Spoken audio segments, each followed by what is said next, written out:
দেশি বিদেশি চিকিৎসকদের সম্মিলিত প্রচেষ্টায় সুস্থ হবেন বিএনপি চেয়ারপারসন বেগম জিয়া, এমন আশায় বুক বেঁধেছেন সবাই। এরই মাঝে বুধবার বেলা 10টার দিকে হযরত শাহজালাল আন্তর্জাতিক বিমানবন্দরে নামেন যুক্তরাজ্য থেকে আগত চিকিৎসক ডক্টর রিচার্ড বিলি। সেখান থেকে বেলা 10:30টার কাছাকাছি সময় পৌঁছান এভারকেয়ার হাসপাতালে। বিএনপি চেয়ারপারসন বেগম জিয়ার চিকিৎসা অংশ নিতে বিকেলে দেশে আসার কথা রয়েছে চীনের বিশেষজ্ঞ চিকিৎসকদের মূল দল। খালেদা জিয়ার চিকিৎসার পরবর্তী ধরন ঠিক করবেন সম্মিলিত চিকিৎসক বোর্ড।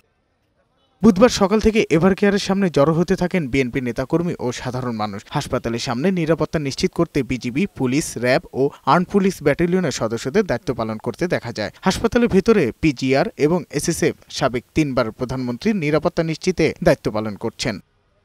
বেগম খালেদা জিয়ার শারীরিক অবস্থা অপরিবর্তিত, তবে এখনও শঙ্কামুক্ত নন। এভারকেয়ার হাসপাতালে চিকিৎসা কার্যক্রমে যুক্ত হয়েছেন দেশি বিদেশি সহ নানা চিকিৎসক। প্রথমে খালেদা জিয়ার বর্তমান শারীরিক অবস্থা পর্যালোচনা করেন এবং হাসপাতালের স্থানীয় মেডিকেল টিমের সঙ্গে প্রাথমিক আলোচনা করেন। বিদেশি বিশেষজ্ঞরা আশায় খালেদা জিয়ার চিকিৎসার অগ্রগতি হবে বলে আশা করছেন নেতাকর্মীরা। গত 23 নভেম্বর রাতে স্বাস্থ্য পরীক্ষার জন্য গুলশানের বাসা ফিরোজা থেকে এভারকেয়ার হাসপাতালে নেওয়া হয় খালেদা জিয়াকে। পরে মেডিকেল বোর্ডের পরামর্শে তাকে ভর্তি করা হয়। এরপর তার শারীরিক অবস্থার অবনতি হতে থাকে। দীর্ঘদিন ধরে আর্থাইটিস, ডায়াবেটিস, কিডনি, ফুসফুস, চোখের সমস্যা সহ নানা জটিলতায় ভুগছেন বিএনপি চেয়ারপারসন খালেদা জিয়া।